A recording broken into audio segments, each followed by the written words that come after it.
नमस्कार दोस्तों, मैं पीयूष राठौर एक बार फिर स्वागत करता हूं आपका स्टडी जोन क्लासेस के ऑनलाइन प्लेटफॉर्म पर। तो दोस्तों, लास्ट क्लास में बात कर रहे थे chapter number 1 moment of inertia, जड़त्व आघूर्ण के बारे में। और दोस्तों, इस चैप्टर से रिलेटेड कुछ कंसेप्ट हमने समझे थे और उन कंसेप्ट बेस कुछ डेरिवेशन हमने किए थे। दोस्तों, इस सब्जेक्ट का ये बेसिक चैप्टर है, इस सब्जेक्ट की पूरी जड़ है। अगर बेसिक चैप्टर अपना अच्छा नहीं होगा तो सब्जेक्ट में आगे बहुत परेशानी आने वाली है। तो अपना बेसिक चैप्टर है, बहुत शानदार तरीके से अपन ने इसे पढ़ने की कोशिश की है। दोस्तों, आज हमारी यूट्यूब पर ये लास्ट डेमो क्लासेस है। 2 क्लासेस अपनी यूट्यूब पर कंप्लीट हो चुके हैं डेमो क्लासेस के रूप में। अगर किसी विद्यार्थी ने पिछली 2 क्लासेस नहीं देखी हो तो उन क्लासेस का जो लिंक है वह आपको प्लेलिस्ट में मिल जाएगा। मैंने पॉलिटेक्निक सेकंड ईयर के नाम से प्लेलिस्ट बना रखी है, तो वहाँ पे वो 2 क्लासेस आपको मिल जाएगी। और आज रात तक आपके एक पॉलिटेक्निक थर्ड सेमेस्टर के नाम से भी एक प्लेलिस्ट बन जाएगी, तो वहाँ पे भी पिछली 2 क्लासेस मिल जाएगी। दोस्तों, जो भी क्लासेस में अपन ने पढ़ा, जो भी डेरिवेशन हमने किया, इन सब के हैंड रिटन नोट्स की पीडीएफ भी आपको ऐप के अंदर मिल जाएगी। तो उस पीडीएफ में से देख के भी आप अपनी खुद की राइटिंग में हैंड रिटन नोट्स बना सकते हो। दोस्तों, ऐप के अंदर डाउट क्लास भी आयोजित की जाएगी। जब भी फर्स्ट चैप्टर कंप्लीट हो जाएगा तो फर्स्ट चैप्टर की डाउट क्लास रखी जाएगी, सेकंड चैप्टर कंप्लीट हो जाएगा तो सेकंड चैप्टर की डाउट क्लास रखी जाएगी। जो भी डाउट आपके आएंगे उसकी सूचना, डाउट क्लास कब रखी जाएगी उसकी सूचना आपको व्हाट्सएप ग्रुप पर प्रदान कर दी जाएगी।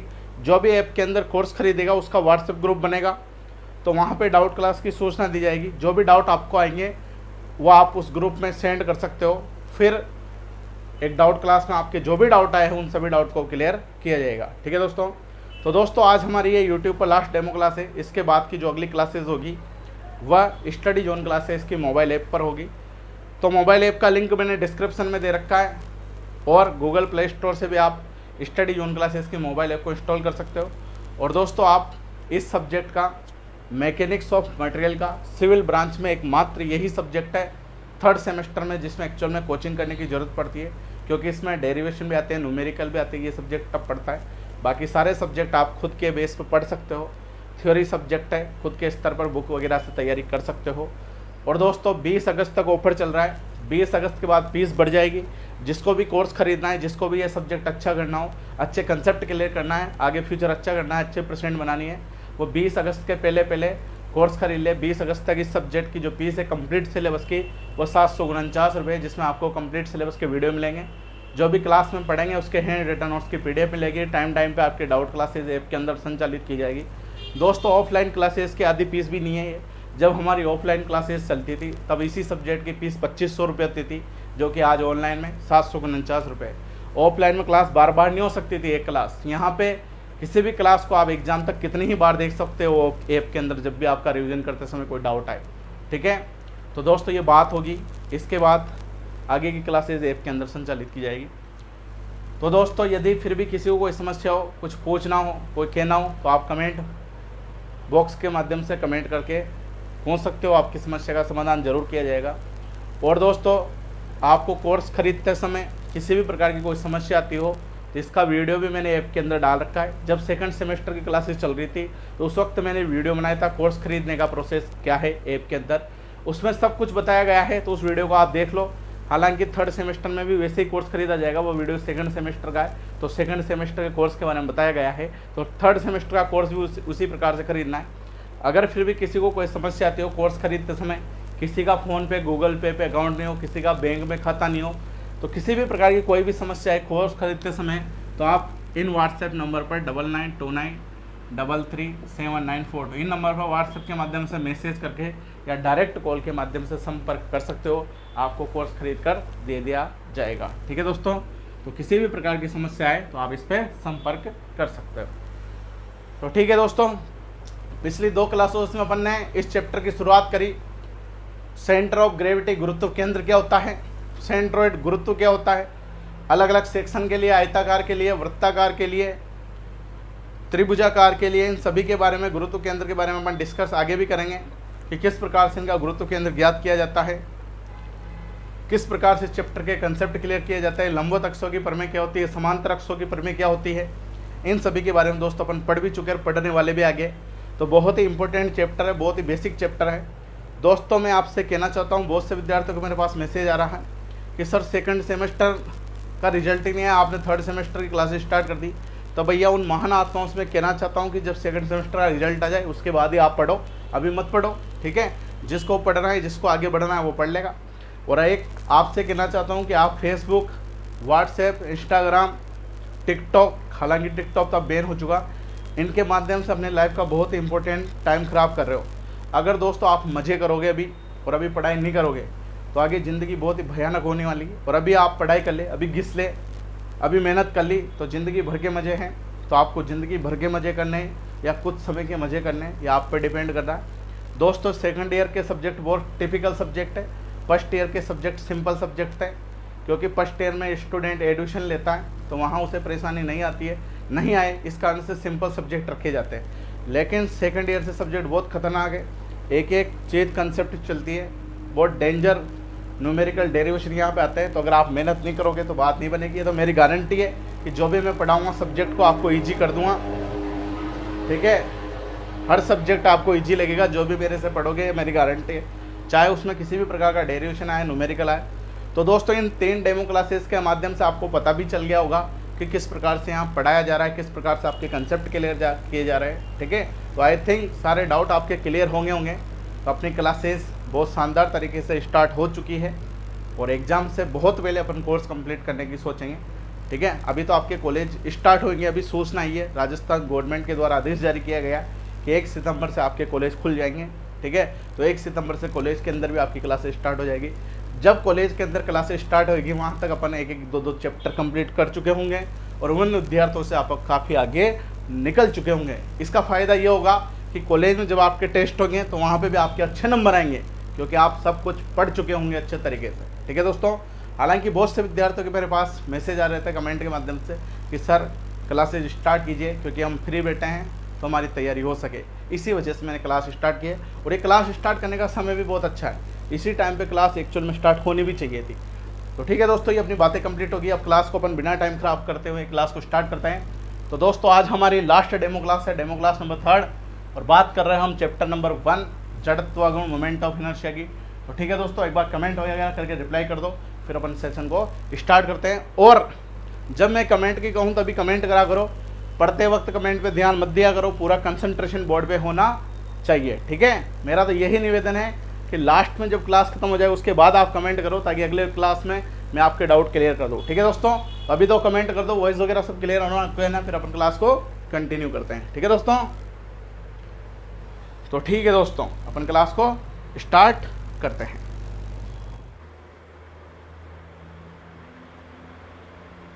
तो दोस्तों बात करेंगे केस सेकंड की।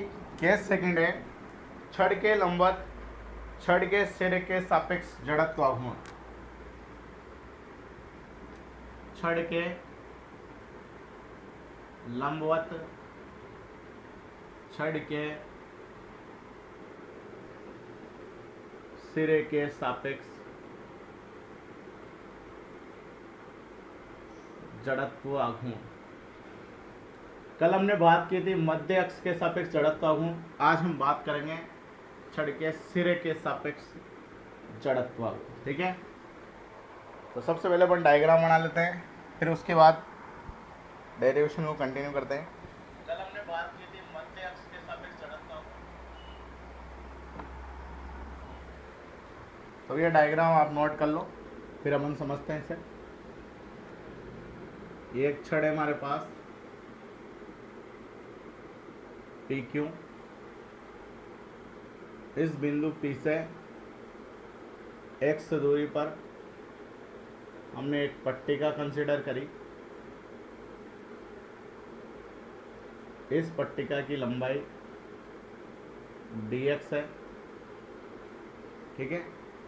इसकी जो टोटल लंबाई है इस छड़ की यह है 2l। छड़ के सिरे के सापेक्ष अपन जड़त्व आघूर्ण ज्ञात कर रहे हैं। तो ये छड़ का सिरा है, इस छड़ के सिरे से हमने x दूरी पर एक पट्टिका मानी। कल हम मध्य अक्ष के सापेक्ष जड़त्व आघूर्ण की बात कर रहे थे, तो हमने जो दूरी x ली थी यह भी मध्य अक्ष से ली थी।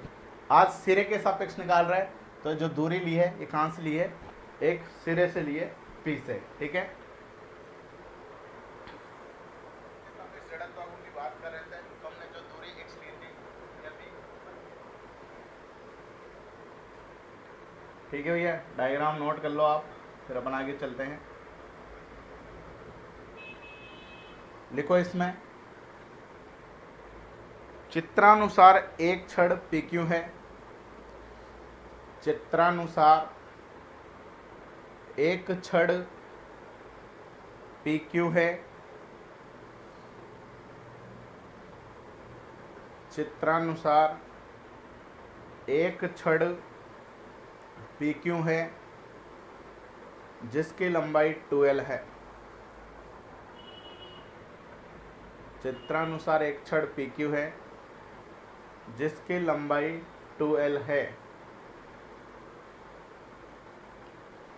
जिसकी लंबाई 2L है तथा इसके बिंदु P से तथा इसके बिंदु P से x दूरी पर तथा इसके बिंदु P से x दूरी पर तथा इसके बिंदु P से x दूरी पर dx लंबाई की एक स्ट्रिप की कल्पना की। dx लंबाई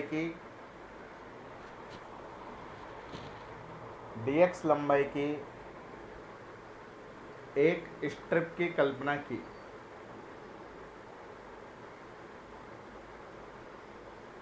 एक स्ट्रिप की कल्पना की।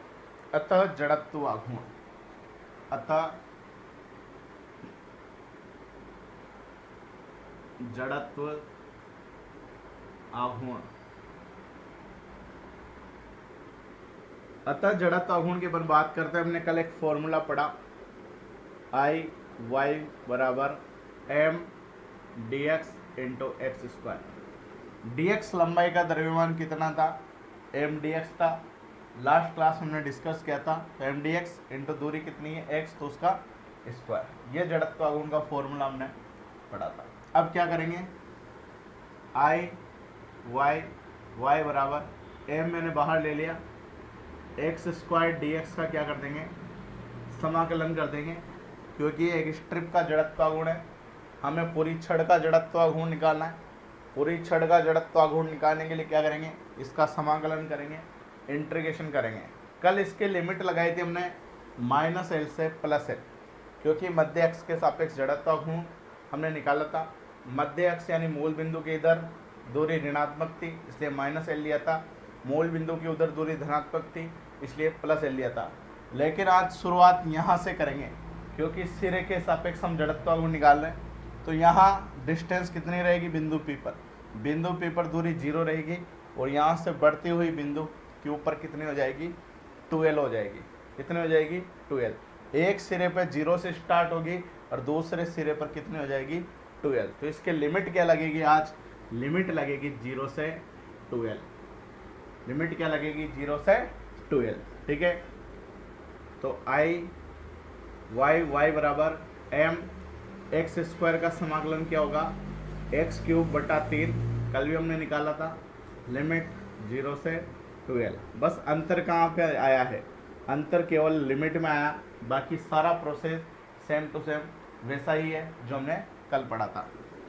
m इस 3 को मैं नीचे बटा में ले आता हूँ, इधर x के स्थान पर अपर लिमिट रखेंगे, पहले 2L का क्यूब माइनस, फिर x की जगह 0 रखेंगे, 0 का क्यूब। तो I y बराबर m/3 इंटू 2 का क्यूब कितना हो जाएगा, 2 का क्यूब हो जाएगा 8 इंटू L क्यूब।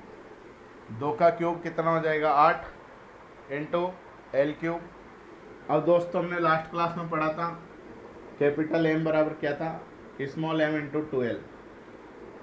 इकाई लंबाई का द्रव्यमान स्मॉल m, तो 2L लंबाई का द्रव्यमान कितना हो जाएगा, m इंटू 2L, और ये छड़ का कुल द्रव्यमान हो जाएगा। और छड़ के कुल द्रव्यमान को किसके बराबर मानता है, कैपिटल M के बराबर। ये हमने कल भी डिस्कस किया था। तो यहाँ पे क्या करेंगे, 8 को मैं लिख सकता हूँ 4/3 into m into 2L into L square. क्या किया मैंने, 8 को मैंने लिख दिया 4 × 2, लिख सकता हूँ 4 × 2 वापस 8 होएगा। m को m लिख दिया, l क्यूब को मैंने l × l² लिख दिया। क्यों किया? क्योंकि इस फॉर्म में हमें चेंज करना है। तो i y बराबर कितना आ जाएगा? 4/3 m × 2l, small m × 2l को क्या लिख देंगे? कैपिटल M लिख देंगे। तो कैपिटल M × l²। तो किसी छड़ का उसके सिरे के सापेक्ष जड़त्व आघूर्ण का जो फॉर्मूला होगा वो क्या होगा? 4/3 कैपिटल M l²। ये इंपॉर्टेंट फॉर्मूला है छड़ के सिरे के सापेक्ष जड़त्व आघूर्ण का, ये हमें ध्यान रहना चाहिए। ठीक है भैया, तो इसको आप नोट करो, इसके बाद हम आगे चलते हैं।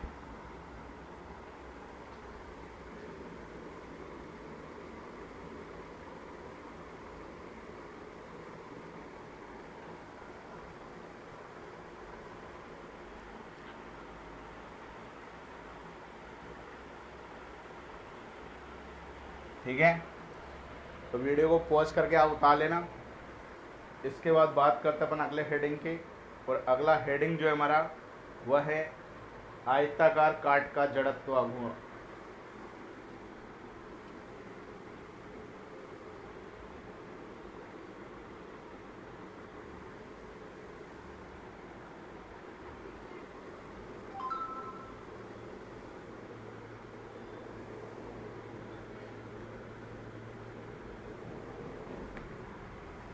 तो अगला हेडिंग क्या है? आयताकार काट का जड़त्व आघूर्ण।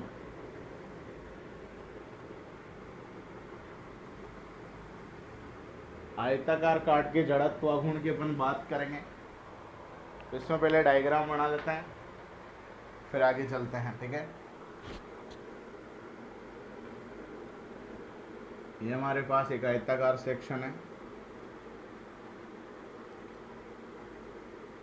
जिसकी लंबाई b है, इसकी गहराई स्मॉल d है।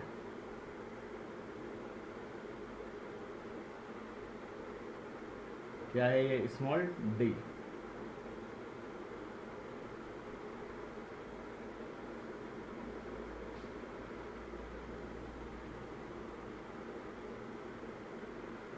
यह मूल बिंदु है, ओरिजिन है O। इस बिंदु से x दूरी पर हमने एक पट्टिका कंसीडर करी।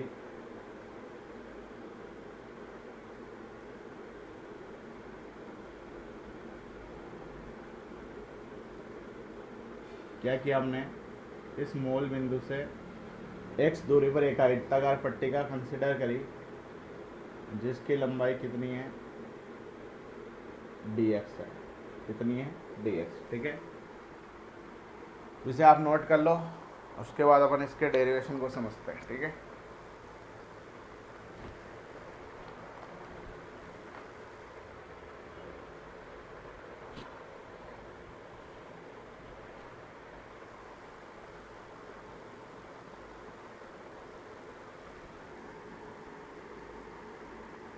तो लिखो इसमें चित्रानुसार एक आयताकार काट, चित्रानुसार एक आयताकार काट दिखाया गया है। चित्रानुसार एक आयताकार काट दिखाया गया है।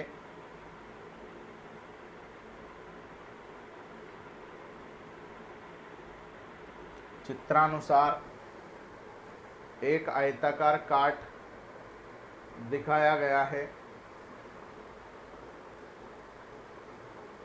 आयताकार काट की चौड़ाई व गहराई, आयताकार काट की चौड़ाई व गहराई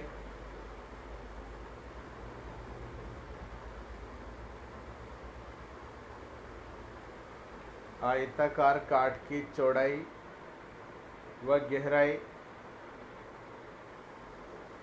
क्रमशः बी कोमा डी है। आयताकार काट की चौड़ाई व गहराई क्रमशः small B comma small D है। Small B comma small D है। माना कि dx लंबाई की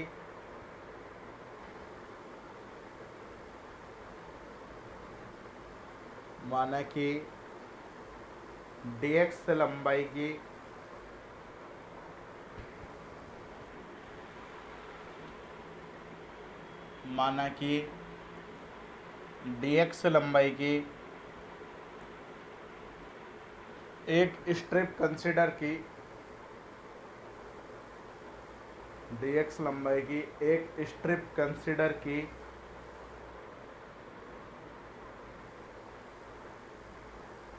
dx लंबाई की एक स्ट्रिप कंसीडर की जो कि y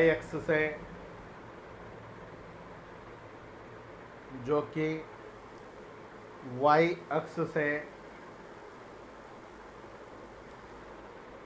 एक स्ट्रिप कंसीडर की जो कि y अक्ष से x दूरी पर स्थित है। x दूरी पर स्थित है।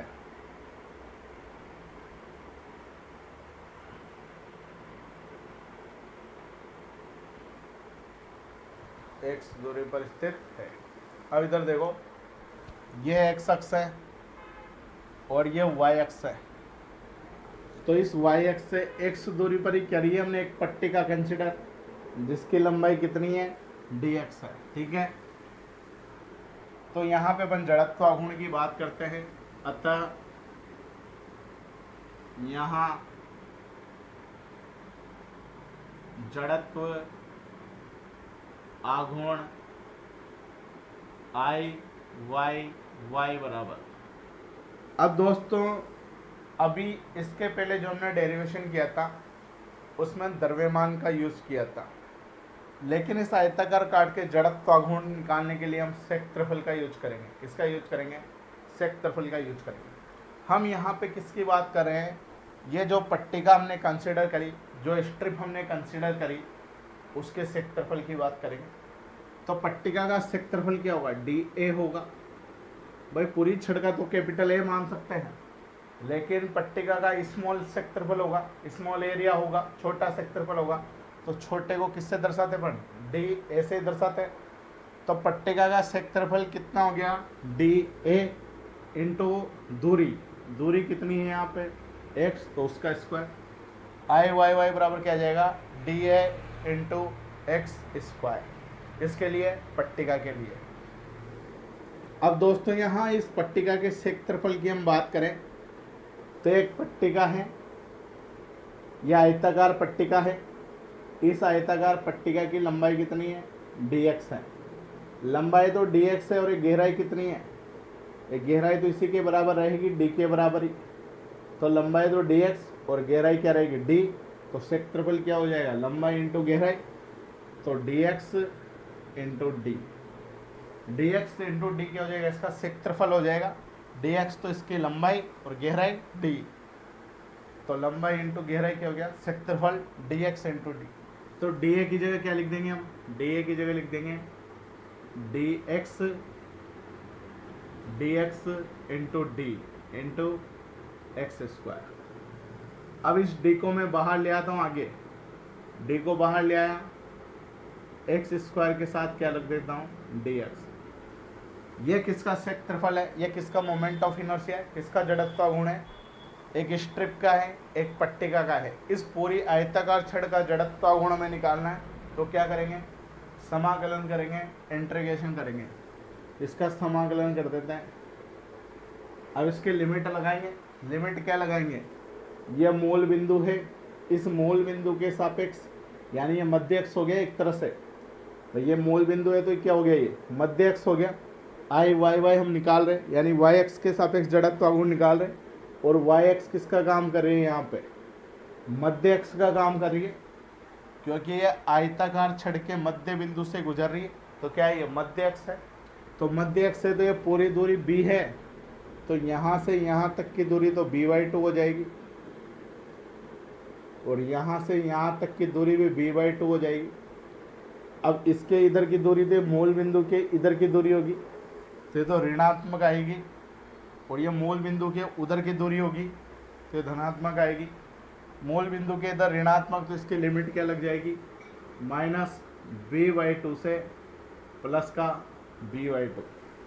लिमिट क्या लग जाएगी, -b/2 से प्लस का b/2। ठीक है, तो d का d x² का समाकलन क्या होएगा, वही x³/3 लिमिट -b/2 से प्लस का b/2।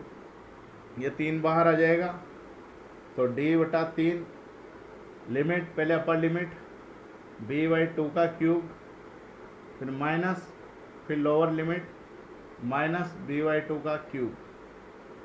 ठीक है, ऊपरी सीमा माइनस निम्न सीमा, ऐसे ही करते हैं। तो d/3 यहाँ क्या हो जाएगा, b³/8 माइनस माइनस प्लस हो जाएगा, यहाँ पे भी क्या आ जाएगा, b³/8, क्योंकि 2 का क्यूब 8 होता है और b का b³। ठीक है, d/3 यहाँ पे 8 एलसीएम लेंगे, तो यहाँ b³ + b³ आ जाएगा, b³ + b³। ठीक है, इसके बाद d/3 into b³ + b³, 2b³/8, ये 2 से 8 4 बार कट जाएगा, तो i y बराबर क्या जाएगा, d इंटू b³/12। तो इस आयताकार छड़ का जड़त्व आघूर्ण आ गया किसके सापेक्ष, y अक्ष के सापेक्ष। उसका फॉर्मूला क्या आ गया, db³/12। अगर y की जगह हमें x निकालना हो, इसी प्रकार अगर हमें ix निकालना हो, यहाँ तो y निकाला है, अगर ix निकाला हो तो ये उल्टा हो जाएगा, जहाँ पे d है वहाँ तो b आ जाएगा, और जहाँ पे b है वहाँ d आ जाएगा। तो फॉर्मूला क्या हो जाएगा उसका, bd³/12। तो इसको आप नोट कर लो, उसके बाद हम आगे चलते हैं।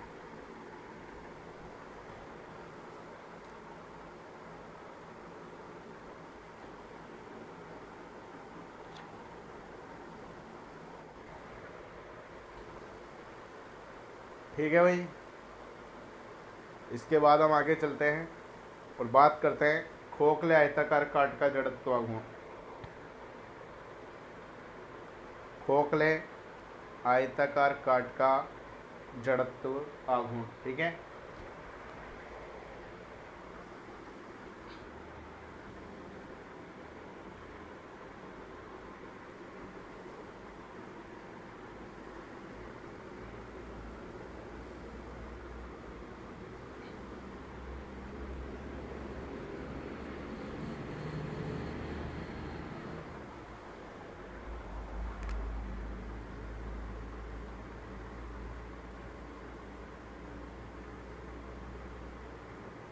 खोखले आयताकार काट का जड़त्व आघूर्ण, यह हमने बात करी आयताकार काट के जड़त्व आघूर्ण की। अब बात करेंगे खोखले आयताकार काट के जड़त्व आघूर्ण के बारे में। ठीक है, तो पहले आप डायग्राम बना लो, फिर उसके बाद अपन इसे समझते हैं।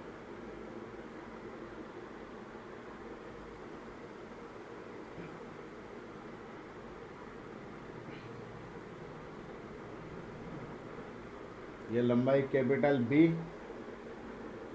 ये गहराई कैपिटल D। इसके अंदर एक और आयताकार पृष्ठ बना हुआ है।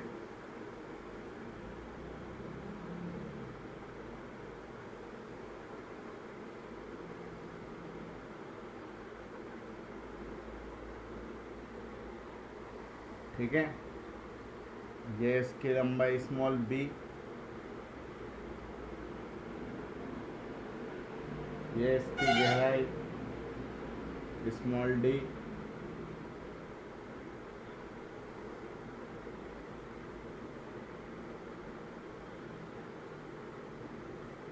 और ये बीच में खोखला वाला पार्ट जो है इसका जड़त्व आघूर्ण हमें ज्ञात करना है। ठीक है,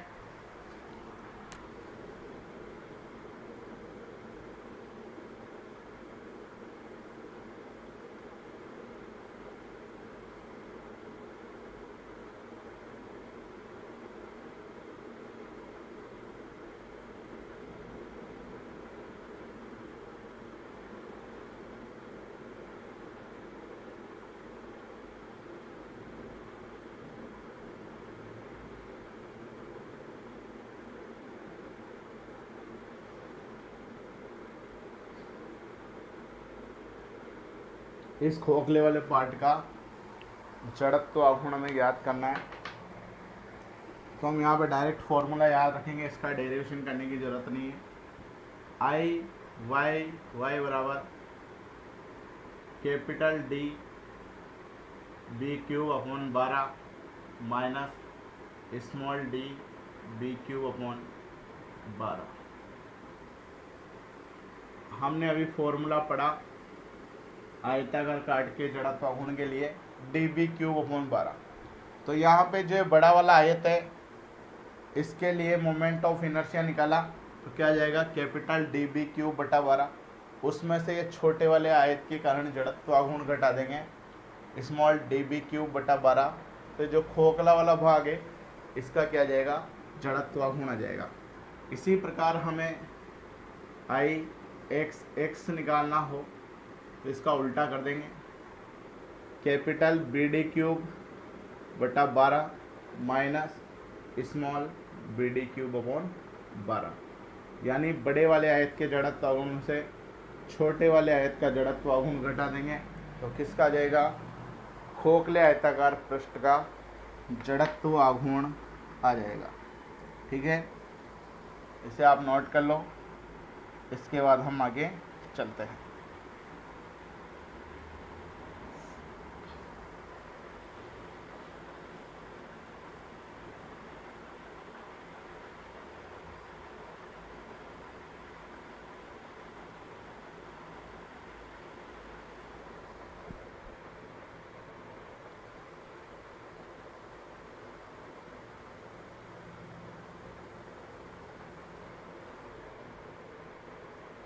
इसके बाद अगला हेडिंग डालो, लंबवत अक्षों की परमें। इसके बाद अगला हेडिंग क्या है, लंबवत अक्षों की परमें।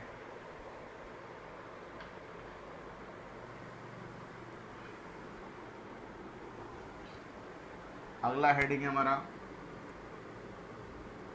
लंबवत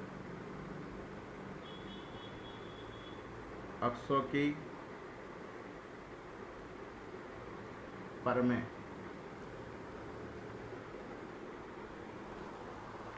लंबवत अक्षों की परमें क्या होती है इसे समझते हैं।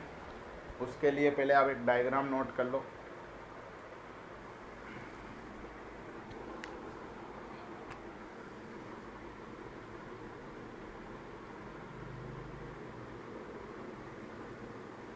ये हमारा एक्स अक्ष, ये वाई अक्ष मान लो, या ऐसे करो इसे जेड मान लो, इसे वाई मान लो। ठीक है, ये एक एरिया है, ये कोई पिंड है जिसका क्षेत्रफल हमने डी ए मान लिया। ठीक है,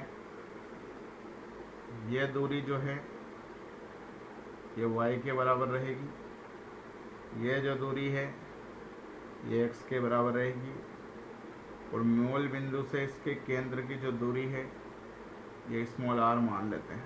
ठीक है, एक पिंड है जिसका क्षेत्रफल dA है, ये दूरी x है, ये दूरी y है, और मूल बिंदु से इसके केंद्र की जो दूरी है ये स्मॉल y r है। ठीक है, तो डायग्राम आप नोट करो, फिर लंबवत अक्षों की परमें हम लिखते हैं।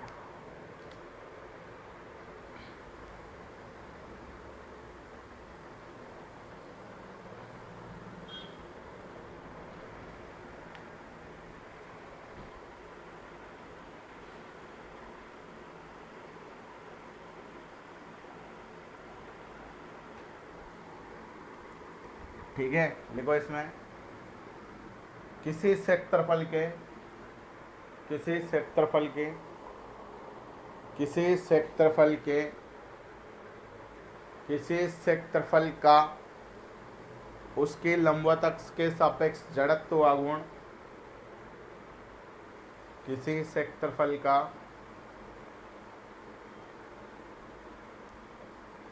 उसकी लंबवत अक्ष के सापेक्ष जड़त्व आघूर्ण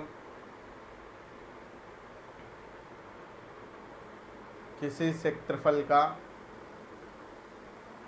उसके लंबवत अक्ष के सापेक्ष जड़त्व आघूर्ण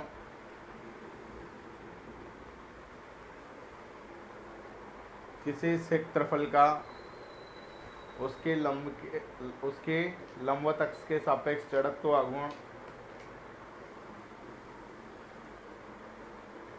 शेष दो लंबवत अक्षों के जड़त्व आघूर्ण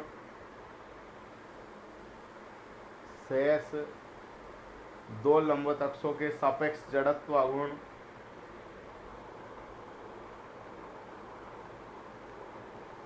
शेष दो लंबवत अक्षों के सापेक्ष जड़त्व आघूर्ण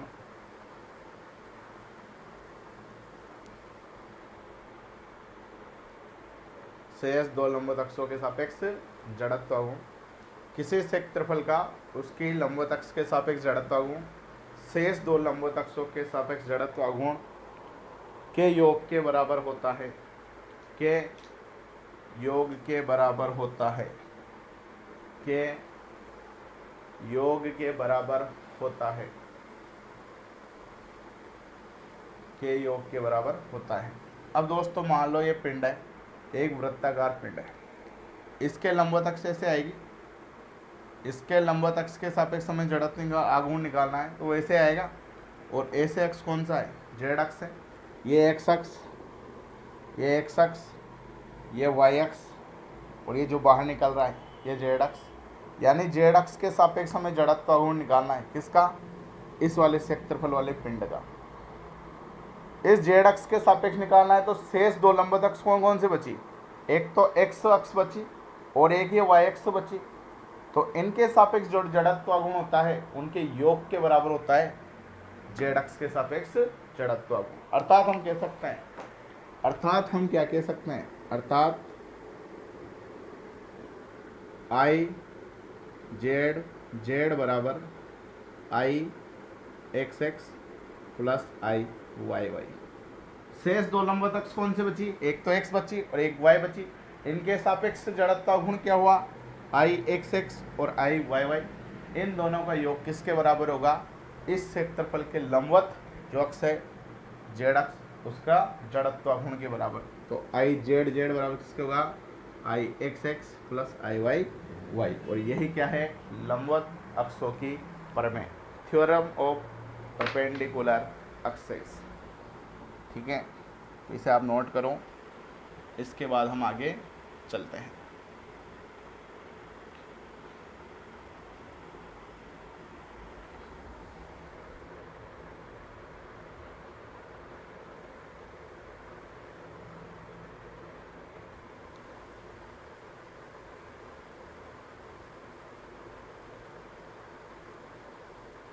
अगला हेडिंग डालो, एक वृत्ताकार छड़ का जड़त्व आघूर्ण। एक वृत्ताकार छड़ का जड़त्व आघूर्ण।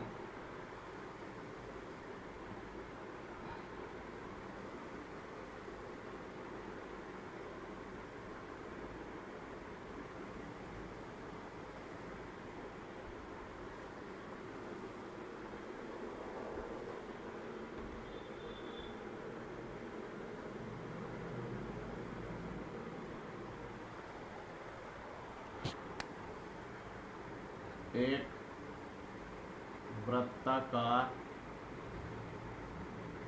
छड़ का जड़त्व आघूर्ण।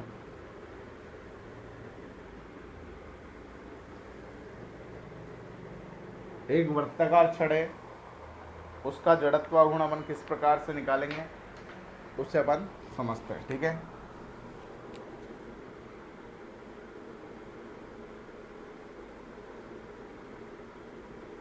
ये एक बिंदु O है, इससे आर दूरी पर, स्मॉल आर दूरी पर एक पट्टिका हम कंसिडर करेंगे।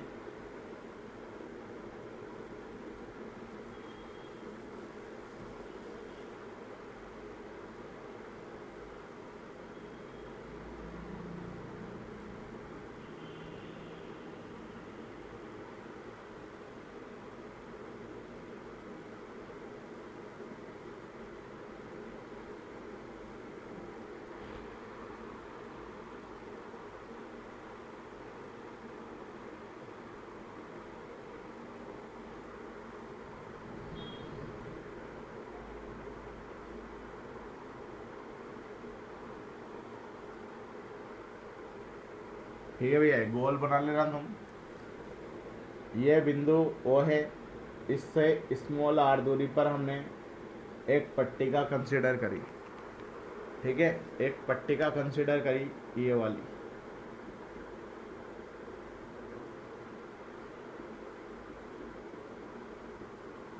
ये प्रकार वरकार का यूज करके बना लेना तुम। बढ़िया नोट्स बनाना 2-3 कलर के पेन में। ठीक है, 2-3 कलर के पेन मार्केट से खरीद लेना, जिससे नोट्स बड़े सुंदर लगे, रंग बिरंगे लगे, ताकि पढ़ने में भी मजा आए। ठीक है, तो इस बिंदु ओ से आर दूरी पर हमने एक पट्टिका कंसिडर करी, और इस पट्टिका की जो मोटाई है वह डी आर है। क्या है? D R. और इस ये व्रत है, इस व्रत की जो बाह्य त्रिज्या है, ये बड़ी त्रिज्या जो है, ये कैपिटल आर है। क्या है? Capital R. एक वृत्ताकार छड़ है। क्या है ये? एक वृत्ताकार छड़ है। इस वृत्ताकार छड़ का जड़त्व गुण हमने ज्ञात करना है। तो वृत्ताकार छड़ का जड़त्व गुण ज्ञात करने के लिए पहले हमने जो ये स्मॉल आर दूरी पर जो पट्टिका कंसिडर करी है, जिसकी मोटाई डी आर है, इसके लिए जड़त्व गुण निकालेंगे, फिर उसका इंटीग्रेशन कर देंगे, समाकलन करेंगे, तो हमें वृत्ताकार छड़ का जड़त्व गुण प्राप्त हो जाएगा। ठीक है भैया, तो इसे आप नोट कर लो, फिर हम आगे चलते हैं। इसके लिए जड़त्व गुण निकालेंगे।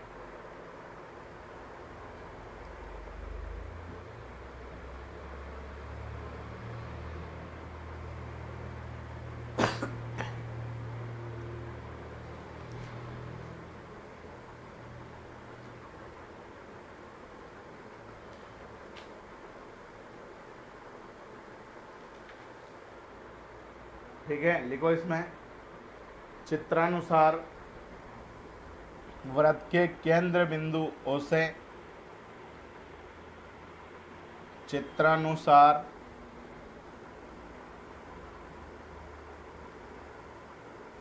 वृत्त के केंद्र बिंदु ओ से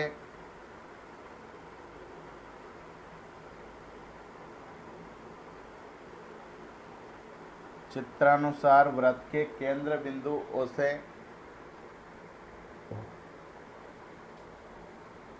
स्मॉल आर दूरी पर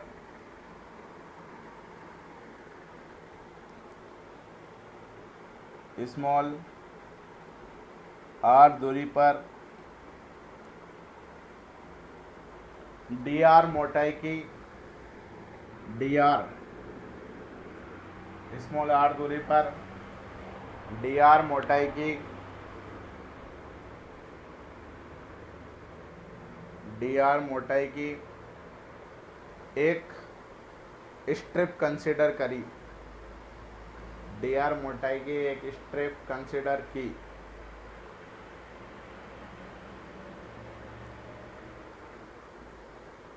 डी आर मोटाई की एक स्ट्रिप कंसिडर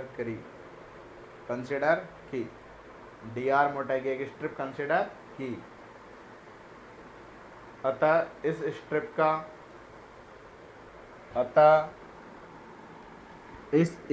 का जेड अक्ष के सापेक्ष जड़त्व गुण, अतः इस स्ट्रिप का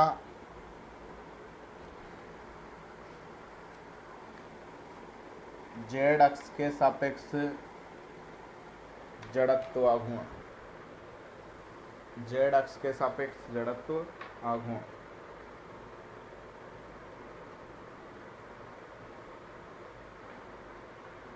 अब इधर देखना भैया,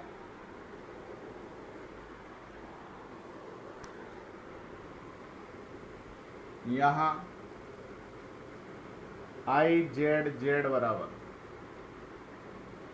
इसके लंबवत इससे आएगा, और ऐसे कौन सा अक्ष होता है, जेड अक्ष होता है। तो आई जेड जेड बराबर हमने पढ़ा इस पट्टिका का क्षेत्रफल डी है, इस पट्टिका का क्षेत्रफल डी है इंटू दूरी कितनी है, मूल बिंदु से इस पट्टिका की दूरी स्मॉल आर, तो इसका स्क्वायर यानी स्मॉल आर का स्क्वायर।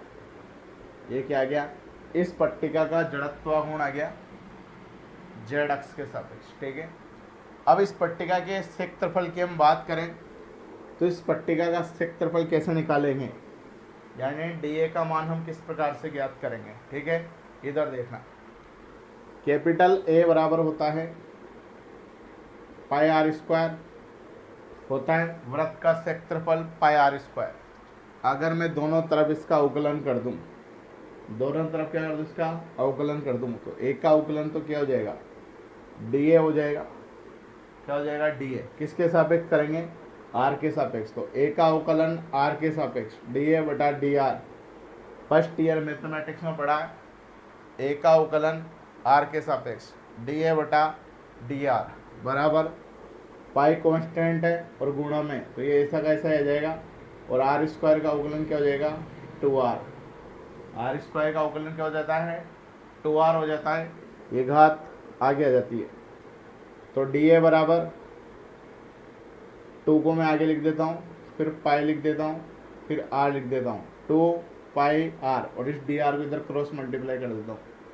तो डी ए का मान किसके बराबर आ गया, 2 पाई आर डी आर।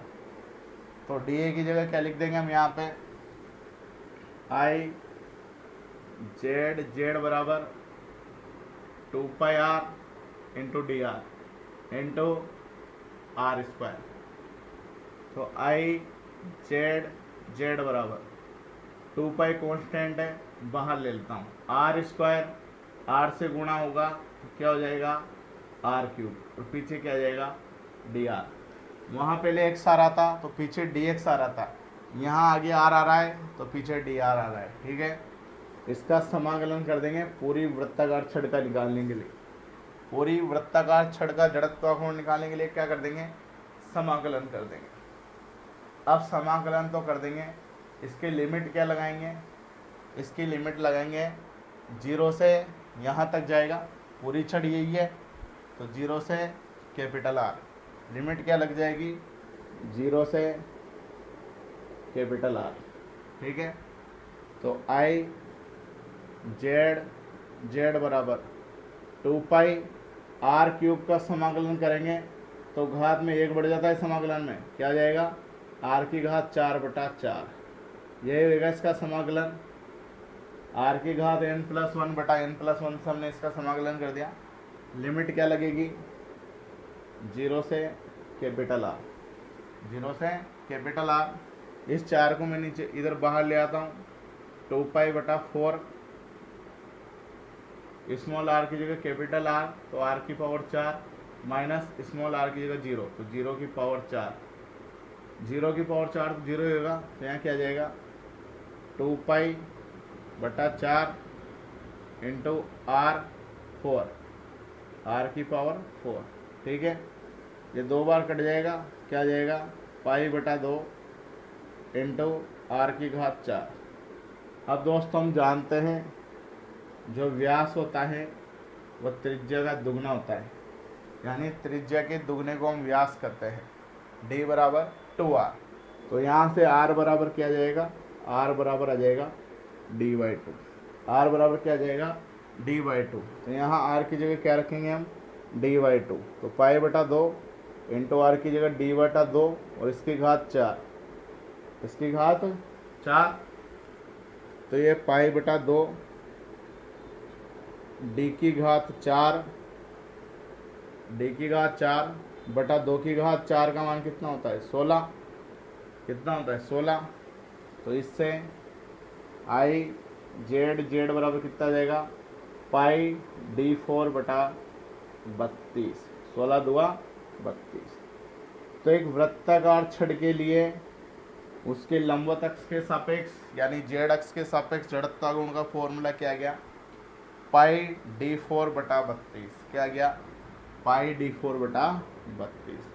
बहुत ही इम्पोर्टेंट डेरिवेशन है, एग्जाम में डायरेक्ट पूछा जा सकता है। ठीक है, तो इसे आप नोट कर लो, फिर हम आगे चलते हैं। ठीक है,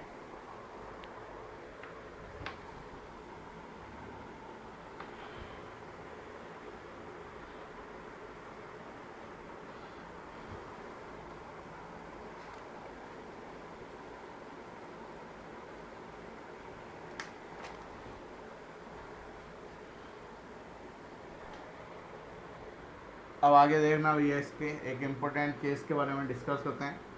इससे आप वीडियो को पॉज करके नोट कर लेना। ठीक है,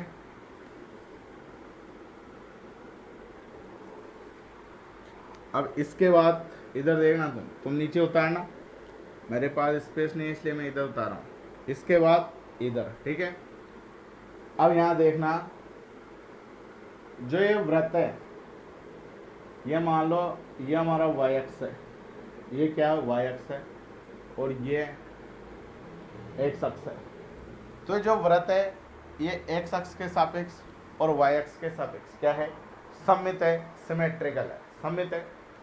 जब ये x अक्ष के सापेक्ष और y अक्ष के सापेक्ष सममित है तो हम यहाँ कह सकते हैं, क्या कह सकते हैं, यहाँ i x x बराबर होगा किसके, i y y के।